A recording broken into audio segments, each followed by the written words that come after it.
Hi everyone, welcome to Mountain Home Stories. I hope you have read the first and second episode of The Wizard of Oz. If you haven't, I'll be putting the iCard on top. You can just hear that and then come back to hear this story. Today I'm going to read the third episode. Let's start off, read along with me. The Rescue of the Tin Woodman. When Dorothy awoke, the sun was shining through the trees and Toto had long been out chasing birds and squirrels. She sat up and looked around her. There was the Scarecrow, still standing patiently in his corner, waiting for her. "We must go and search for water," she said to him. "Why do you want water?" he asked.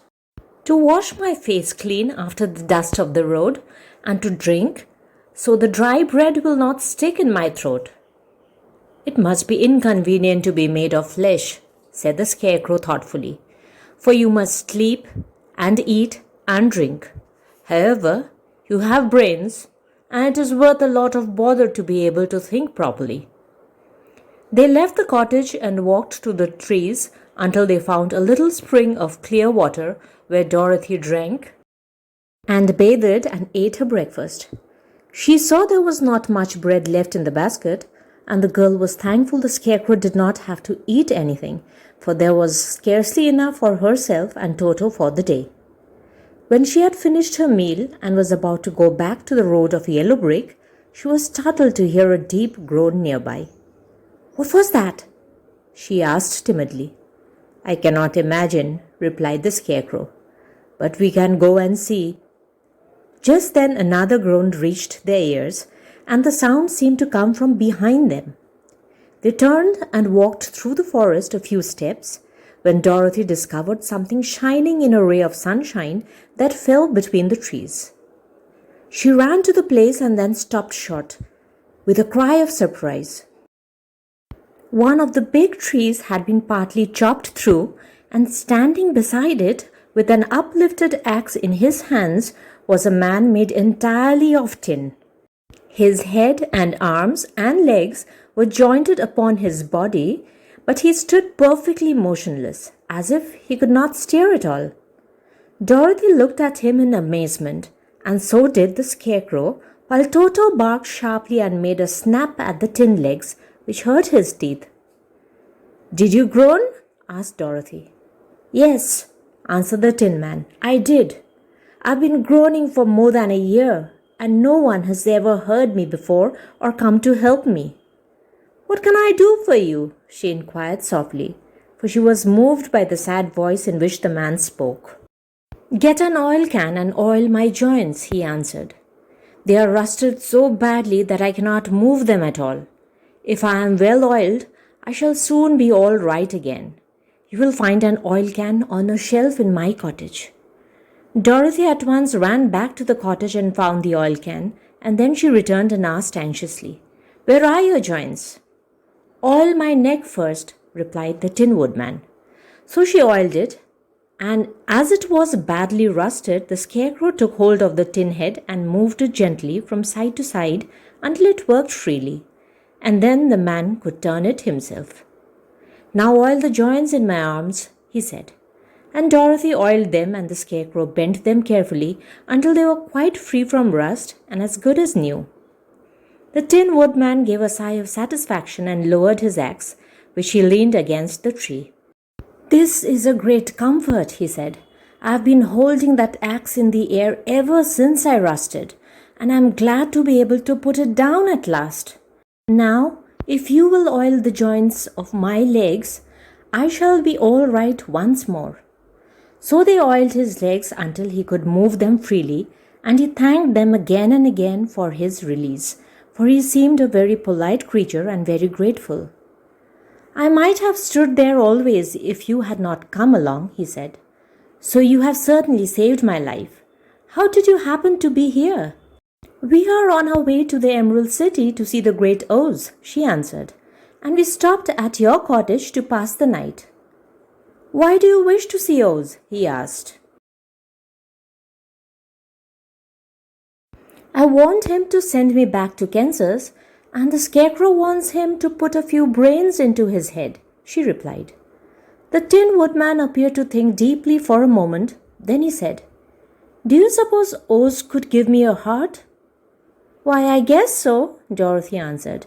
"It would be as easy as to give the Scarecrow brains." "True," the Tin Woodman returned. "So, if you will allow me to join your party, I will also go to the Emerald City and ask Oz to help me." "Come along," said the Scarecrow heartily, and Dorothy added that she would be pleased to have his company. So the Tin Woodman shouldered his axe and they all passed through the forest until they came to the road that was paved with yellow brick. The Tin Woodman had asked Dorothy to put the oil can in her basket.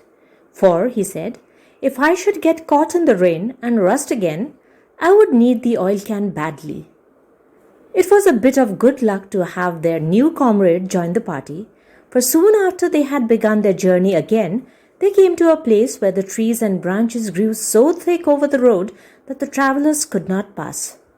But the Tin Woodman set to work with his axe and chopped so well that soon he cleared a passage for the entire party. Dorothy was thinking so earnestly as they walked along that she did not notice when the Scarecrow stumbled into a hole and rolled over to the side of the road. Indeed, he was obliged to call to her to help him up again. "Why didn't you walk around the hole?" asked the Tin Woodman. "I don't know enough," replied the Scarecrow cheerfully. "But my head is stuffed with straw, you know, and that is why I am going to Oz to ask him for some brains." "Oh, I see," said the Tin Woodman. "But after all, brains are not the best things in the world." "Have you any?" inquired the Scarecrow. "No, my head is quite empty," answered the Woodman.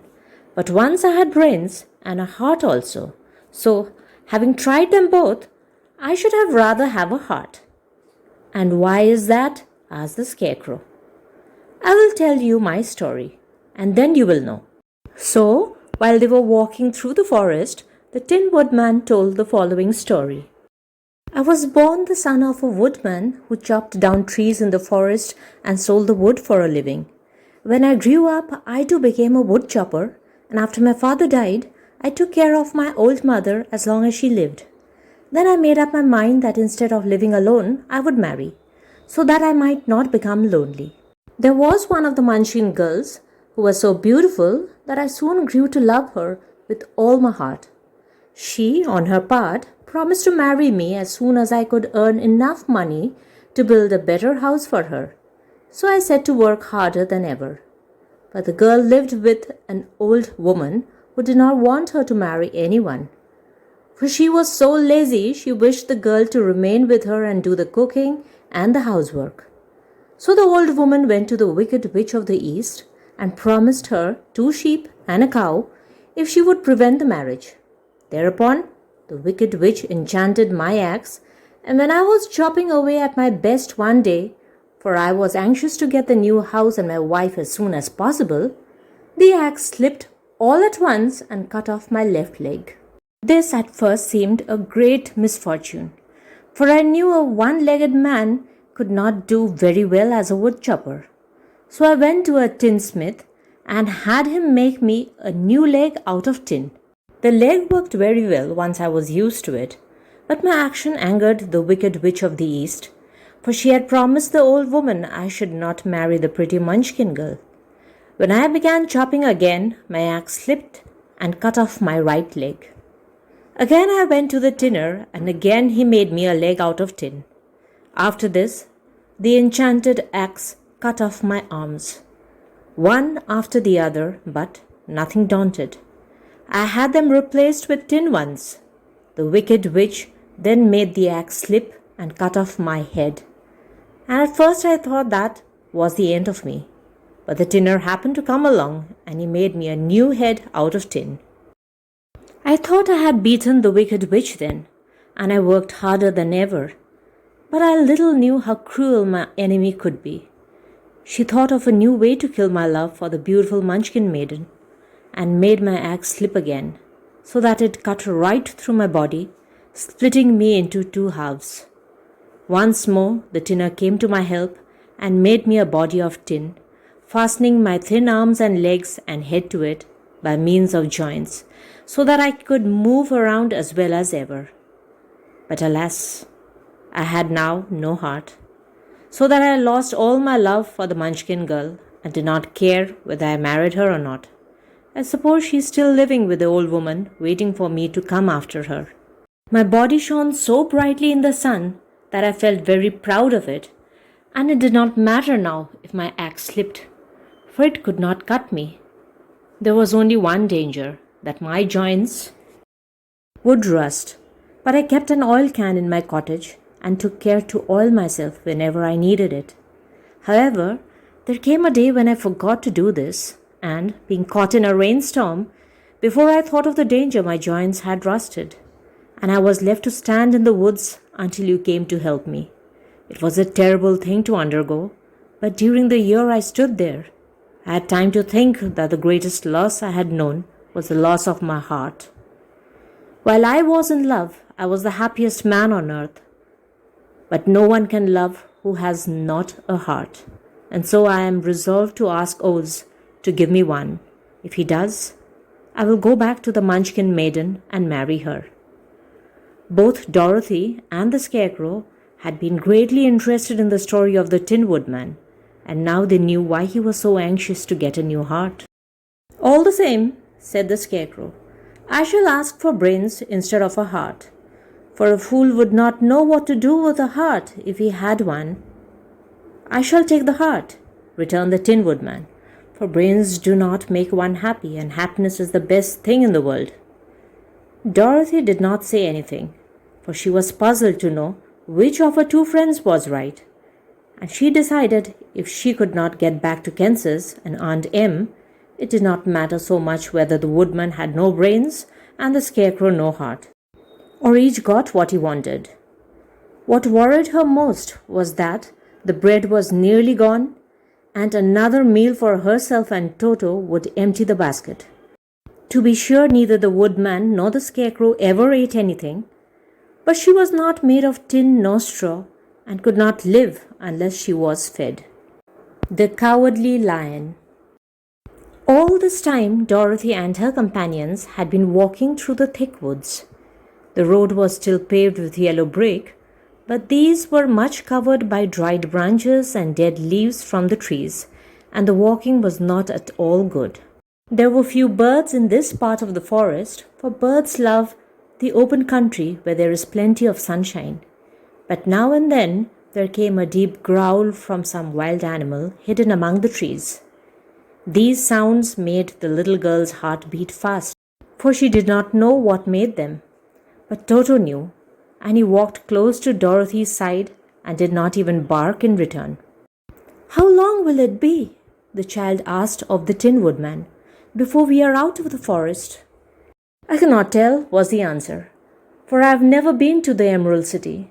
But my father went there once, when I was a boy, and he said it was a long journey through a dangerous country. Although nearer to the city where Oz dwells, the country is beautiful. But I am not afraid so long as I have my oil can, and nothing can hurt the Scarecrow, while you bear upon your forehead the mark of the Good Witch's kiss, and that will protect you from harm." "But Toto?" said the girl anxiously. "What will protect him?" "We must protect him ourselves if he is in danger," replied the Tin Woodman. Just as he spoke, there came from the forest a terrible roar, and the next moment a great lion bounded into the road. With one blow of his paw, he sent the Scarecrow spinning over and over to the edge of the road, and then he struck at the Tin Woodman with his sharp claws. But to the lion's surprise, he could make no impression on the tin, although the Woodman fell over in the road and lay still. Little Toto, now that he had an enemy to face, ran barking towards the lion, and the great beast had opened his mouth to bite the dog, when Dorothy, fearing Toto would be killed and heedless of danger, rushed forward and slapped the lion upon his nose as hard as she could, while she cried out, "Don't you dare to bite Toto!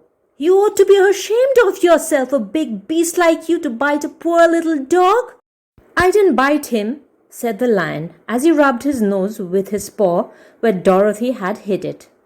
"No, but you tried to," she retorted. "You are nothing but a big coward." I know it, said the lion, hanging his head in shame. I've always known it. But how can I help it? I don't know, I'm sure. To think of your striking a stuffed man like the poor scarecrow. Is he stuffed? Asked the lion in surprise as he watched her pick up the scarecrow and set him upon his feet while she patted him into shape again. Of course he's stuffed, replied Dorothy, who was still angry. That's why he went over so easily, remarked the lion. It astonished me to see him whirl around so. Is the other one stuffed also? No, said Dorothy. He's made of tin. And she held the woodman up again. That's why he nearly blunted my claws, said the lion. When they scratched against the tin, it made a cold shiver run down my back. What is that little animal you are so tender of? He is my dog Toto, answered Dorothy. Is he made of tin or stuffed? Asked the lion. Neither. He is a meat dog, said the girl. Oh, he is a curious animal and seems remarkably small, now that I look at him. No one would think of biting such a little thing except a coward like me, continued the lion sadly. What makes you a coward? Asked Dorothy, looking at the great beast in wonder, for he was as big as a small horse. It's a mystery, replied the lion. I suppose I was born that way. All the other animals in the forest naturally expect me to be brave, for the lion is everywhere thought to be the king of beasts. I learned that if I roared very loudly, every living thing was frightened and got out of my way. Whenever I've met a man, I've been awfully scared. But I just roared at him, and he has always run away as fast as he could go. If the elephants and the tigers and the bears had ever tried to fight me, I should have run myself. I'm such a coward, but just as soon as they hear me roar, they all try to get away from me, and of course I let them go. But that isn't right. The king of beasts shouldn't be a coward, said the scarecrow. I know it, returned the lion, wiping a tear from his eye with the tip of his tail. It is my great sorrow and makes my life very unhappy. But whenever there is danger, my heart begins to beat fast. Perhaps you have heart disease, said the Tin Woodman. It may be, said the lion. If you have, continued the Tin Woodman, you ought to be glad, for it proves you have a heart.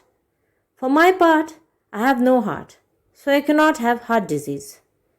Perhaps, said the lion thoughtfully, if I had no heart, I should not be a coward.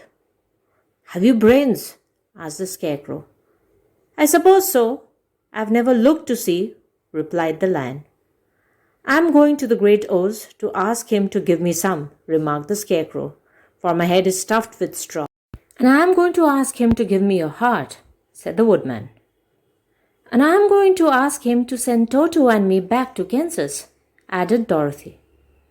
Do you think Oz could give me courage? Asked the cowardly lion. Just as easily as he could give me brains, said the scarecrow. Or give me a heart, said the Tin Woodman. Or send me back to Kansas, said Dorothy. Then if you don't mind, I'll go with you, said the lion. For my life is simply unbearable without a bit of courage. You will be very welcome, answered Dorothy, for you will help to keep away the other wild beasts. It seems to me they must be more cowardly than you are if they allow you to scare them so easily. They really are, said the lion, but that doesn't make me any braver, and as long as I know myself to be a coward, I shall be unhappy. So once more the little company set off upon the journey, the lion walking with stately strides at Dorothy's side. Toto did not approve this new comrade at first, for he could not forget how nearly he had been crushed between the lion's great jaws. But after a time, he became more at ease, and presently Toto and the cowardly lion had grown to be good friends. During the rest of that day, there was no other adventure to mar the peace of their journey. Once, indeed, the Tin Woodman stepped upon a beetle that was crawling along the road and killed the poor little thing. This made the Tin Woodman very unhappy, for he was always careful not to hurt any living creature. and as he walked along, he wept several tears of sorrow and regret. These tears ran slowly down his face and over the hinges of his jaw, and there they rusted. When Dorothy presently asked him a question, the Tin Woodman could not open his mouth, for his jaws were tightly rusted together. He became greatly frightened at this and made many motions to Dorothy to relieve him, but she could not understand. The Lion was also puzzled to know what was wrong.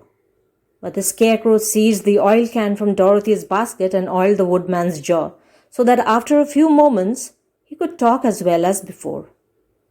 "This will serve me a lesson," said he, "to look where I step. For if I should kill another bug or beetle, I should surely cry again, and crying rusts my jaw, so that I cannot speak." Thereafter he walked very carefully with his eyes on the road, and when he saw a tiny ant toiling by, he would step over it so as not to harm it. The Tin Woodman knew very well he had no heart, and therefore he took great care never to be cruel or unkind to anything. "You people with hearts," he said, "have something to guide you and need never do wrong. But I have no heart, and so I must be very careful. When Oz gives me a heart, of course, I needn't mind so much." We'll continue with the next part of the story in another video. Hope you enjoyed reading the story with me. Leave me a comment and let me know about it. Please do like and share, and of course subscribe to my channel and hit on the notification bell for my next videos. And thank you so much for dropping by. Come back to hear me again. Till then, take care and bye-bye.